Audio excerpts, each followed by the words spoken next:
아침을 뉴스로 깨웁니다. YTN 라디오 김호성의 출발 새아침. 여러분 안녕하십니까. 출발 새아침 김호성입니다. 주말로 또 오셨는지요? 지난 한 주 패스트트랙을 둘러싼 여야 갈등 국면이 이번 주에도 계속될 것 같습니다.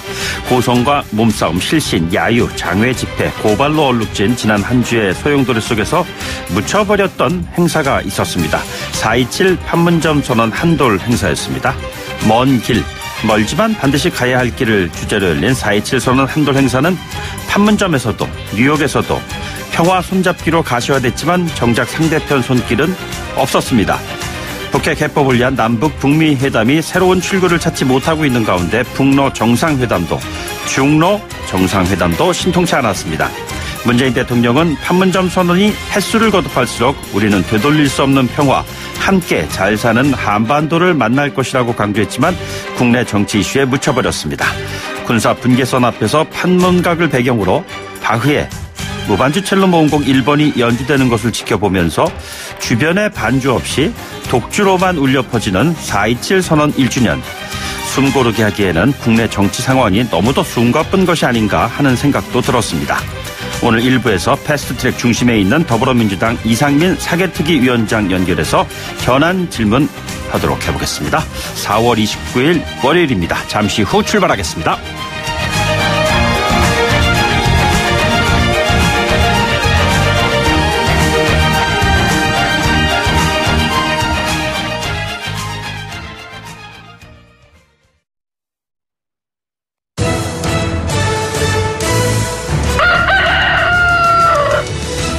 꼭 출근길 꼭 알아야 할 뉴스 이종래 꼭 뉴스. 네, 오늘 꼭 아셔야 하는 뉴스 시사평론가 이종훈 박사와 함께 알아보도록 하죠. 박사님 어서 오십시오. 네, 안녕하세요. 예, 패스트트랙 지난주에서 이번 한 주 동안에도 가장 뜨거운 이슈가 되지 않을까 싶은데요. 오늘 재시도를 하겠죠? 네, 이번 주에는 이슈가 안 될 것 같은데요. 아, 그렇습니까? 오늘 처리해버리면 끝이지 않습니까? 네. 예, 처리되겠습니까? 여기까지 왔는데 되돌아가겠습니까? 예.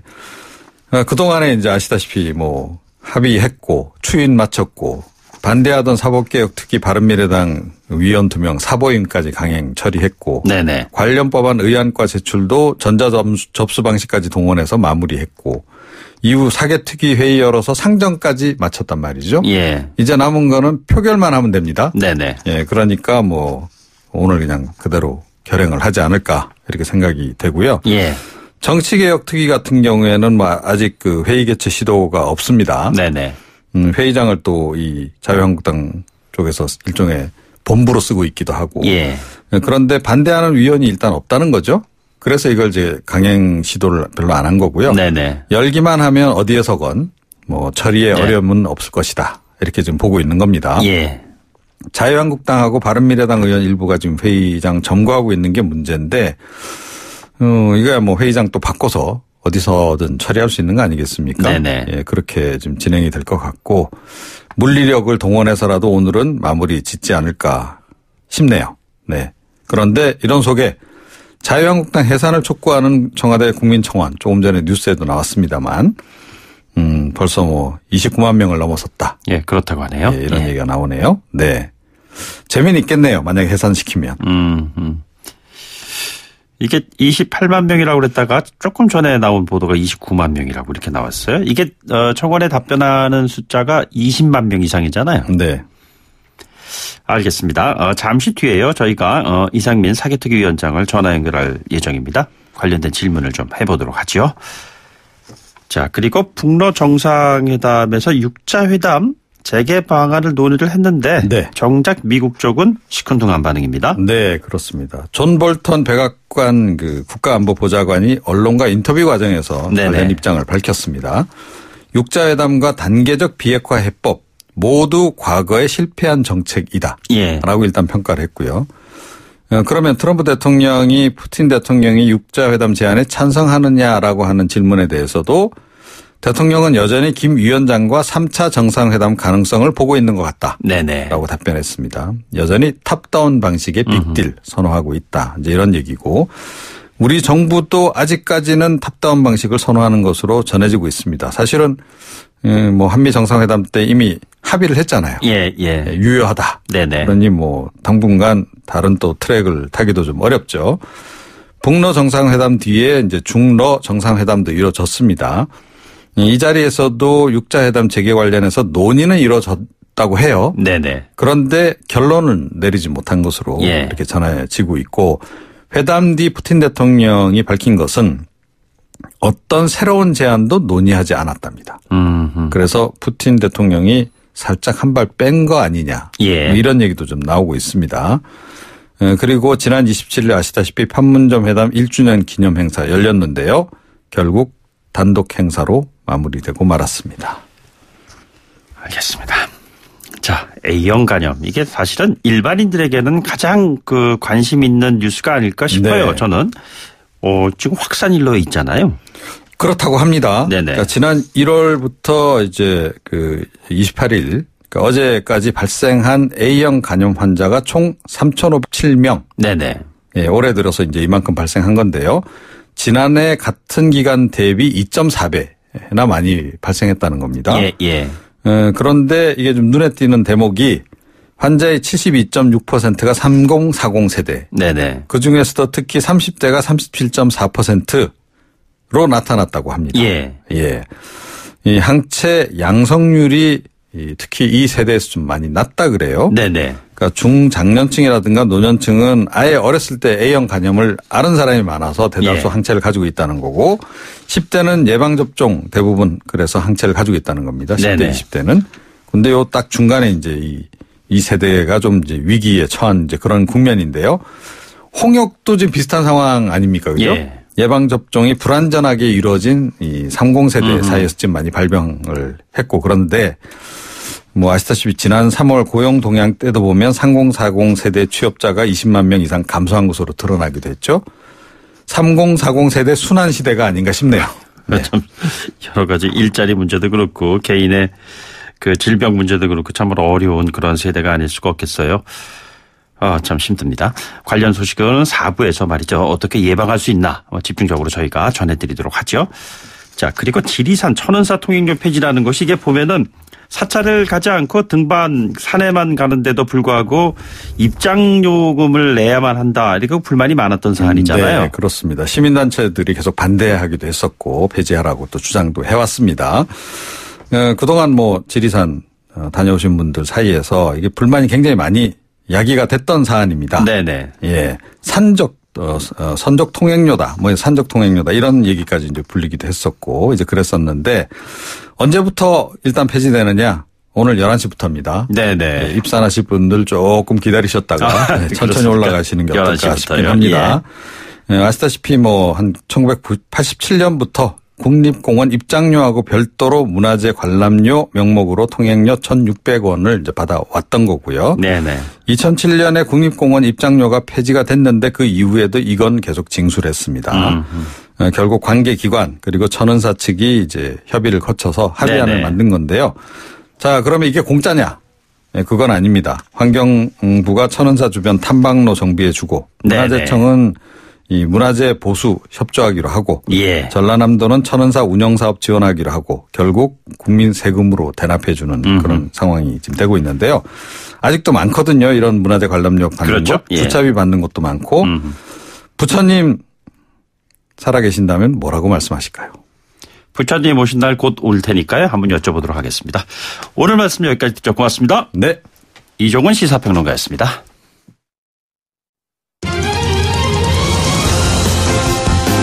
가장 뜨거운 이슈 오늘의 헤드라인 출발 새아침 헤드라인 인터뷰.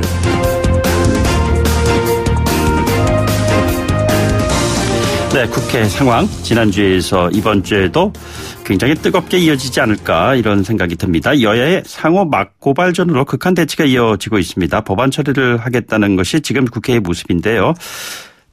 어떻게 이 상황이 전개될까요? 국회 사법개혁특별위원장인 더불어민주당의 이상민 의원 연결하겠습니다. 의원님 안녕하십니까? 네, 안녕하세요. 예, 사개특위 회의실 지금 어떤 상황인지요? 궁금합니다. 네, 어제까지 확인한 바에 따르면 그 자유한국당 측에서 뭐 완전 봉쇄는 아닌데요. 네네. 예, 그 앞에서 이렇게 뭐 경계를 하고 저희들이 그저께 또 저녁 때 8시경에는 사개특위 의원들이 회의장을 점검하려고 갔었는데 네네. 뭐 자유한국당 의원들 10여 명이 하고 또 보좌진들이 한 20-30명이 그냥 급거에 들이닥쳤습니다. 네네. 그래가지고 거기서 또 뭐 좀 실랑이도 있었고요. 예. 예.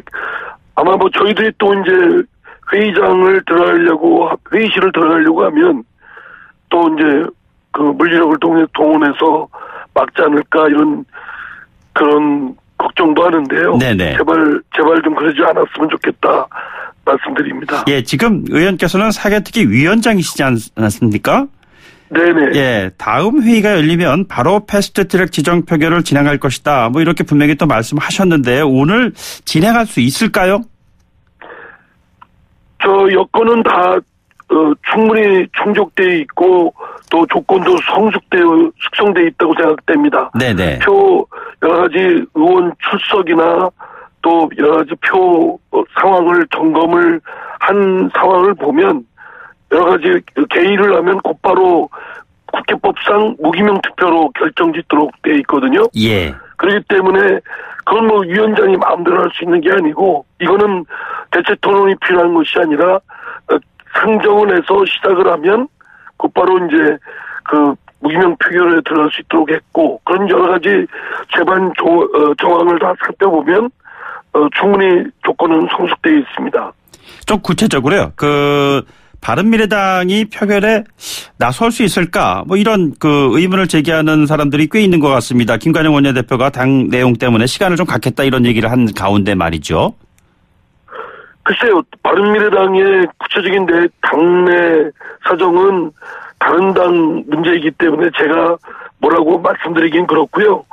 다만 바른미래당을 포함해서 민주평화당, 정의당 그리고 더불어민주당 여야 4개 당이 그 선거제도에 관련된 공직선거법 개정안과 또 공수처법안 또 형사소송법 개정안 그리고 검찰청법 개정안 소위 그런 법안들에 대해서 시한을 정해서 저 안건을 심의하는 패스트트랙 신속 처리 안건 절차를 하자라고 국민적 약속을 했던 사안입니다. 네네. 그렇기 때문에 바른미래당이 국민적 약속을 한 이상 국민적 그 약속을 지킬 것으로 저는 충분히 그렇게 믿고요. 예. 거기에 따라서 당내 여러 바른미래당의 사정이 있겠지만 그러나 저는 실행할 것이라고 생각합니다. 바른미래당 쪽의 의원 체입에 임재훈 의원과의 교류는 있으신 건가요? 예, 직간접적으로 그 두 분의 사법개혁특위 바른미래당 소속 두 의원이죠. 네네. 두 분의 의사를 직간접적으로 여러 차례 거쳐 확인해보고 점검하였습니다. 네네. 언제든지 사개특위가 열리면 민주평화당의 박지원 의원님까지 포함해서 네네. 전원 출석하고 전원 또 찬성의 뜻을 표시할 것으로 저는 확신합니다. 예, 그렇습니까? 두 의원, 그러니까 위원, 사개특위 위원 역할을 하고 있는 두 현역 의원이 오신환 권은희 의원 사보임 과정에서 이제 교체가 되면서 결국에는 이것이 자유한국당 투쟁에 명분을 줬다는 지적이 있습니다. 위원장으로서 어떻게 보십니까? 글쎄요, 특정 교섭단체의 의원의 상임위나 특위의 사보임은 당내 사정이고 또 의장님이 결정할 사항입니다. 네네. 그렇기 때문에 민주당 소속인 제가 뭐라고 얘기하긴 그런데요.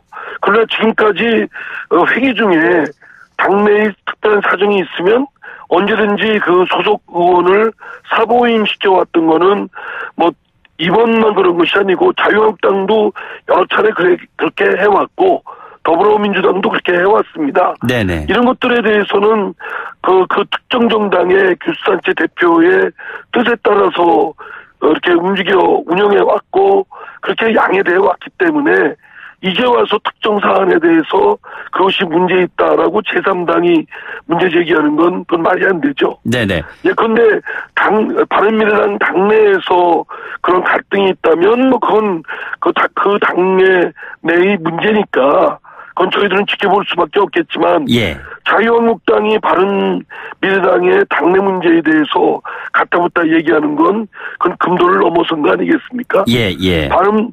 자유한국당은 그 사법개혁 특위에 적극 참여해서 이 법안의 심의를 적극적으로 또 치열하게 좀 협의를 좀 했으면 좋겠다 이렇게 말씀드립니다. 예, 한국당은 뭐 국회법 예를 들면서 그 적법한 절차로 사보임이 이루어지지 않았다 하면서 지금 장외투쟁까지 하면서 본인들의 그 공세를 지금 강화하고 있는 것 아니겠습니까? 그런데 이 고발 사태까지 이어지고 있고요. 고발이 전원당하는 일이 있어도 투쟁을 멈추지 않겠다. 이런 상황에서 한국당이 협상 테이블에 앉을 수 있을까요? 그게 나경원 원내대표가 말이 안 되는 게요. 네네. 아니 전원이 고발돼도 투쟁을 하겠다고 말하는데 전원 고발당할 짓을 하지 말아야죠. 그 고발당한 것이 왜 그렇겠습니까?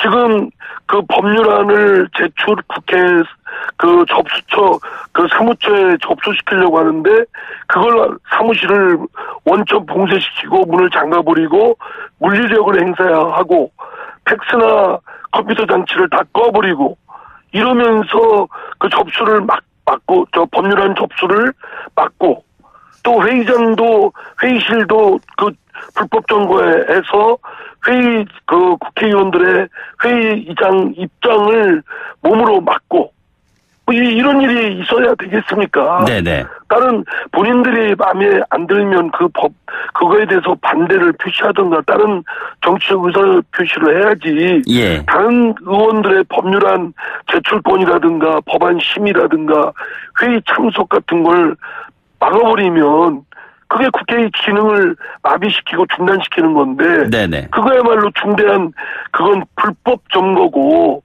말하자면 군사력을 동원했다면 그건 군사 쿠데타에 준하는 사태인데 그건 국가 기능의 중대한 침해이고 그건 중대 범죄입니다. 국회법상 이미 중대 범죄 5년 내지 7년 이하의 징역형에 처할 수 있는 중대 범죄입니다. 네네. 그런 사실을 다시 한번 상기할 것을 촉구합니다. 예. 그 위원장님이시니까요. 저희가 좀 그 세부적인 사안 하나 좀 여쭤보도록 하겠습니다. 그 여야 4당이 합의한 공수처 법안을 보면요. 국회의원 대통령 친인척에 대한 직접 기소할 수 없는 예를 들자면은 기소권 범위에 대해서도 과거에 비해서는 미치지 못하는 그러한 결과를 내놓는 것인데 굳이 이번에 반드시 통과시켜야 하는 이유가 무엇입니까? 살아있는 권력 또 최권력층 그리고 판검사 뭐 국회의원까지 포함해서요. 이런 사람들에 대해서는 비리를 항시 감시하고 그리고 비리가 있다면 반드시 척결하라는 것이 국민적 요구이고 주문사항입니다. 네네. 물론 당초에 저희 더불어민주당이 기획했던 안은 대통령과 주변 인물 또 국회의원들까지 다 포함해서 수사는 물론 그 재판에 회부하는 기소권까지 맞도록 하려고 했으나 바른미래당에서 수사권과 기소권을 공수처가 모두 갖는 건 문제가 있다라고 문제 제기했기 때문에 예. 부득이 판검사 그리고 경무관 이상의 경찰에 한해서만 부분적 기소권을 갖는 절충안을 이번에 부득이 했습니다. 그거는 10걸음 나가는데 10걸음 못 나가면 5걸음이라도 나가야 되고 5걸음 못 나가면 1걸음이라도 나가야 되겠다라는 충정이고요. 일단은 그 최권력자에 대한 수사, 비리 감시 이런 것들을 위한 공수처 제도를 도입을 이번에 하고 그리고 나중에 추후 보완을 통해서 국회의원이나 또 다른 빠져있는 부분들을 다 포함시키도록 하는 입법적 조치가 전략적으로 그게 합당하겠다라고 해서 그렇게 했던 것입니다. 네네. 나경원 원내대표가 청와대 홍위병 검찰을 만드는 제도다. 이렇게 공수처법과 관련된 언급을 했습니다. 이 부분은 어떻게 보시는지요? 아니 왜 청와대 홍위병이라고 하나요? 지금 바른미래당에서 제안한 대로 저희들이 이미 패스트트랙에 옮겨놓은 법안에 따르면 지금 그 야당의 추천위원 두 분이 반대를 하면 공수처장을 임명을 할 수가 없습니다. 추천할 수가 없습니다. 그럴 만큼 야당에게 실질적인 비토권, 거부권을 보장해줬기 때문에 야당의 마음이 들지 않는 분은 공수처장이 될 수가 없고, 공수처장이 될 수 없으면 공수처가 야당의 입맛, 야당의 뜻에 안 맞으면 언제든지 움직일 수 없는 그런 상황입니다. 네네. 만약에 공수처가 그런 염려가 있다면 그런 염려를 해소할 수 있는, 또 방지할 수 있는 합리적인 안을 제시하면 그거는 저희들이 언제든지 수용할 자세가 되어 있습니다. 네네. 근데 그런 안도 제시하지 않고 그냥 무조건 청와대 홍위병이 된다. 아니 그러면 더불어민주당이 늘 여당만 됩니까?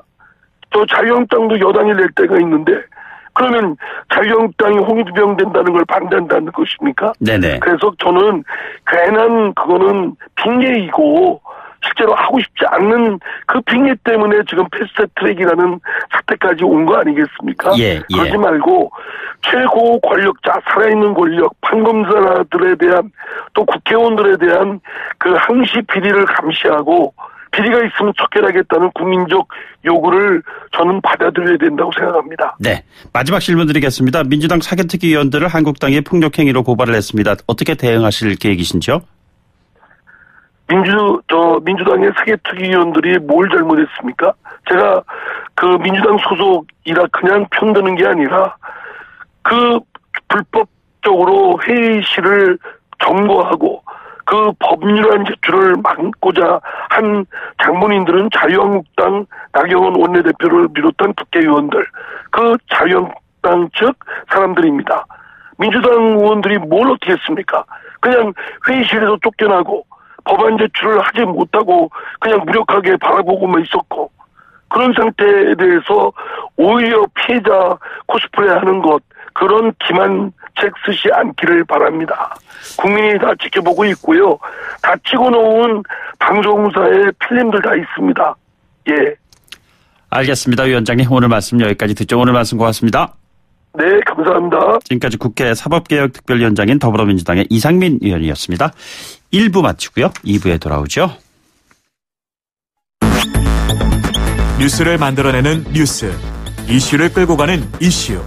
아침을 여는 정통 아침 시사. YTN 라디오 김호성의 출발 새아침. 네, 김호성의 출발 새아침 2부 문을 열겠습니다. 애청자 여러분께서는 이미 알고 계시겠습니다만 내일이 YTN 라디오 개국 11주년입니다.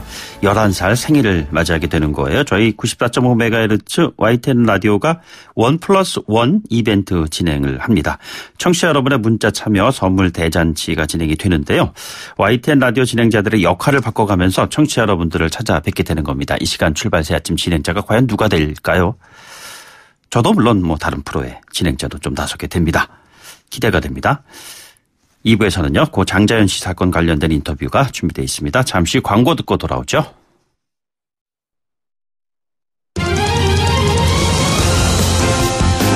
가장 뜨거운 이슈. 오늘의 헤드라인. 출발 새 아침 헤드라인 인터뷰. 네, 2부 고 장자연 씨 사건으로 이야기 나눠보도록 하겠습니다. 장자연 씨 사건이 수면 위로 떠올라오면서 온 국민의 관심을 받게 된 데는 많은 분들 알고 계시지만 증언자로 나선 윤지호 씨의 역할이 있었습니다. 그런데 최근 윤지호 씨 증언에 대한 의혹이 제기되고 있습니다. 지난 주말 한 탐사 보도 프로그램을 통해서 고 장자연 씨의 육성이 공개됐죠. 타살 의혹 마저 거론이 되고 있는 그런 상황입니다. 이 사건 최초 보도한 김대호 기자 스튜디오로 모셨습니다. 김 기자님 어서 오십시오. 네, 안녕하세요. 예. 연예부 30년 경력이다 이런 얘기를 저는 들었습니다만 네. 장자연 씨 사건과는 어떤 인연이 있으신지요? 당시에 굉장히 큰 사건들이 있었습니다. 바로 연예인들의 네네. 연속적인 이제 자살 사건들이 계속 이어졌었는데요. 그때 당시 제가 주목하고 있던 부분은 특정 이 수면제 부분이었습니다. 네네. 모두 이제 공통점을 가지고 있어서 그런데 장자연 씨가 스스로 목숨을 끊었다는 얘기를 듣고 역시나 이제 그 주변을 취재해 본 결과 그 약물이 조금 사용되어졌다는 거.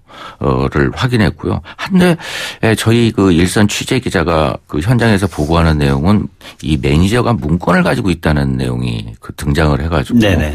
한데 이렇게 이 수면제를 통해서 자살에 이르게 된 연예인의 공통점이라고 한다면은 유서를 남기지 않는 공통점이 있었거든요. 네네. 하기 때문에 이 그 남긴 문건에 대한 궁금증이 굉장히 컸었습니다. 네네. 그래서 그 일선에 있는 기자에게 이제 취재 지시를 내렸고 마침내 그 존재 자체에 대해서 확인을 하면서 꼭 한번 확인하고 싶다는 생각이 들어서 취재에 나섰습니다. 그때 당시에는 왜 수사가 제대로 이루어지지 않았다고 보십니까? 두 가지 측면이 있는데요. 그 개인적으로는 제가 생각할 때 저 역시 네. 이제 참고인 조사를 받았는데 예. 상당히 강도 높은 조사를 받았습니다. 그래서 1년치 이제 위치와 관련된 부분, 그다음에 또 문자와 이제 통화 내역들 이 부분에 대해서 다 경찰이 이 제 거에 대해서 들춰봤고 한데 이제 또 다른 측면에서 부족한 점들이 많았다고 생각을 하고 있고 그다음에 저 역시도 그런 부분이 있긴 하지만 증거 부분이나 여러 가지 이제 직접적인 당사자가 하늘나라로 떠났기 때문에 더 이상 이제 수사가 진척이 되어질 수 없는 그런 부분이 있지 않았나 하는 생각이 듭니다. 그때와 지금은 상황이 지금 많이 달라졌습니다. 근데 네, 일단 이제 국민적 여론이 굉장히 뜨거웠고 진실을 밝히고자 하는 이 과거사 진상위원회의 노력도 대단한 편이거든요. 저 역시 이번에 또 과거사 진상위원회 조사를 받았는데 사실 이제 증거와 증인을 통해서 조사가 이루어지고 이것들에 대해서 판단이 이루어져야 된다는 생각이 드는데 조금은 이제 등을 떠밀려서 이렇게 과거사 진상위원회가 조금 앞서가는 경향도 있고 그다음에 또 의견이 나뉘는 부분도 있고 하기 때문에 좀 차분하게 조사가 이루어졌으면 한 바람이 듭니다. 예, 과거사가 현재 또 큰 이슈로 떠오르게 된 계기는 이제 윤지호 씨 역할이 좀 크지 않았나. 네, 그렇죠. 윤지호 씨가 휘슬블로워 역할을 했다라고 생각하는 사람이 많은데 그 호루라기 소리에 뭔가 좀 신빙성이 문제가 있는 것이 아니냐. 다른 그런 이제 의문이 제기되기 시작했어요. 어떻게 보시는지요? 네, 윤지호 씨는 어떻게 본다면 두 번의 이 휘슬을 불었죠. 그리고 그 부분에 대해서만큼은 우리 모든 장자연 씨 사건이 진실을 알고자 하시는 분들한테는 박수를 받아야 된다고 생각을 합니다. 사건 당시에도 윤지호 씨의 증언으로 인해서 목격담으로 인해서 기소할 수 있었던 유일하게 기소가 되어졌고 지금도 마찬가지로 이 부분에 있어서만큼은 평가절하되거나 훼손이 되어져서는 안 된다는 생각이 듭니다. 그런데 그 의혹을 제기한 사람이 이제 작가 김수민 씨인데 말이죠. 김수민 씨의 주장에 대해서 신빙성 여부를 현장 취재기자 입장에서 어떻게 보고 계시는지요?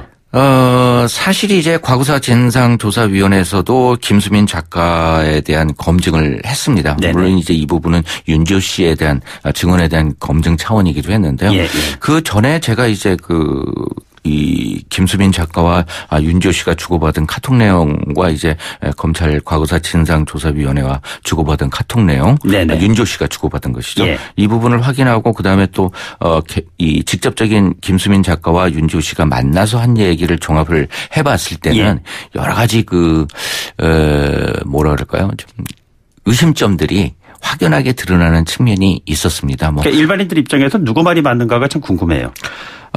윤지호 씨는 이런 부분에 대해서 일절 적극적인 대응이나 잘 모른다. 왜 나에게 증언자에게 이렇게 의혹을 씌우느냐.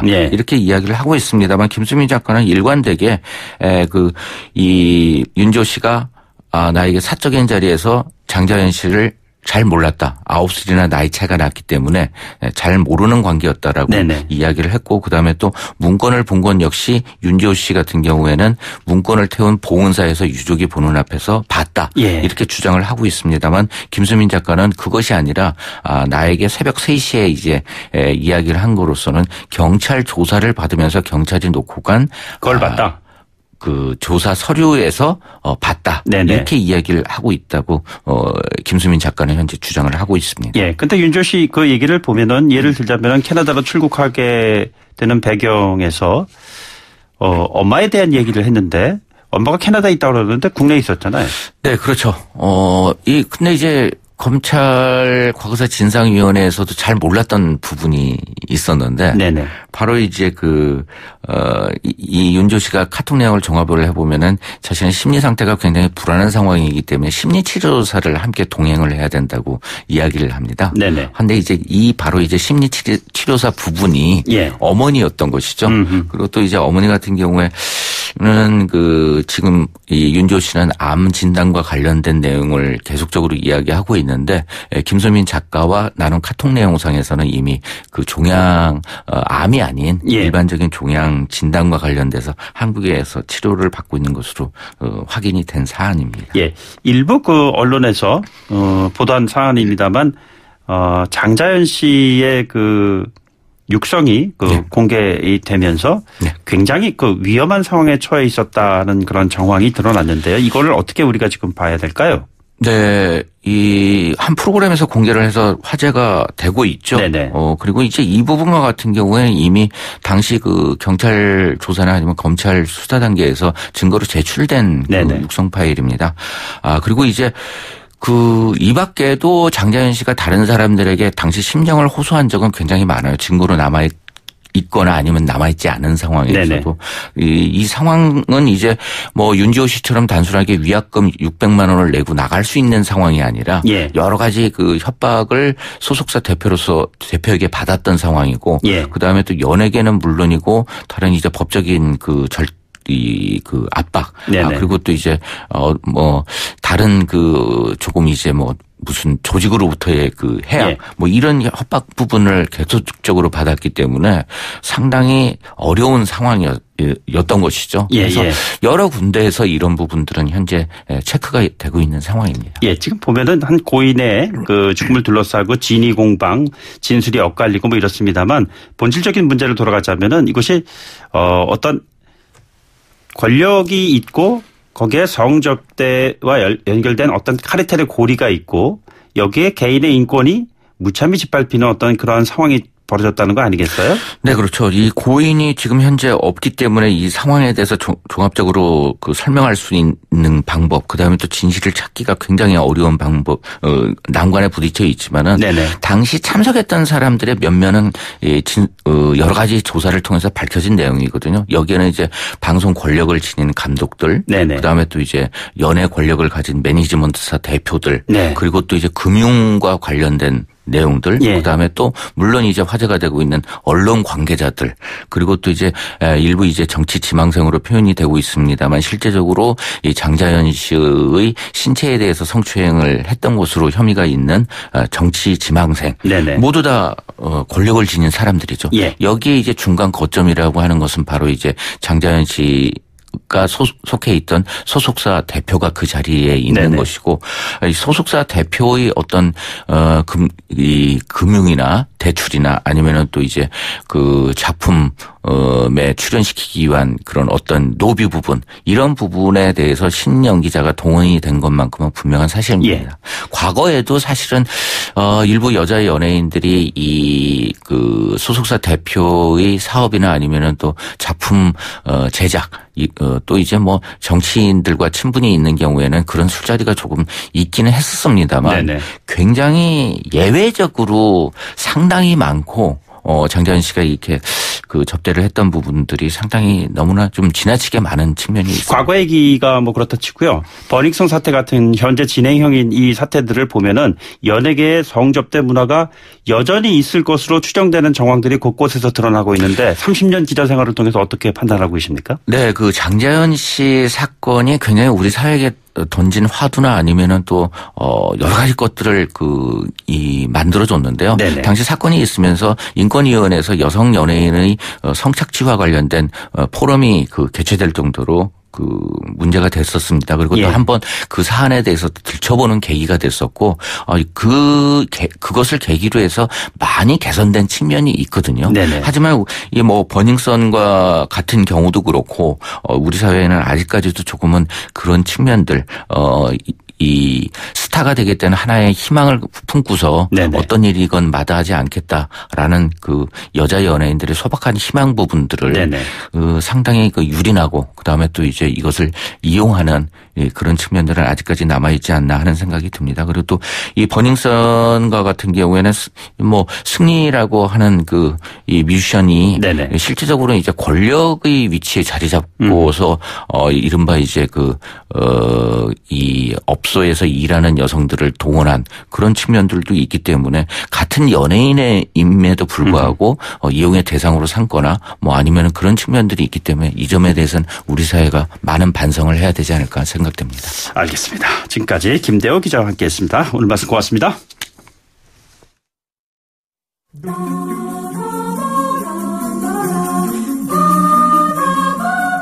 김호성의 출발 새 아침과 함께하는 위클리 시사 퀴즈. 정답자 중 추첨을 통해 소정의 선물을 보내드립니다. 이것은 검찰 개혁 방안의 하나로 고위공직자 및 그 가족의 비리를 수사, 기소할 수 있는 독립기관을 말합니다. 지금 여야는 이것을 패스트트랙으로 지정하는 것을 두고 극한 대치 상황을 이어가고 있는데요. 이것은 무엇일까요? 1번 공수처, 2번 공수래 공수거.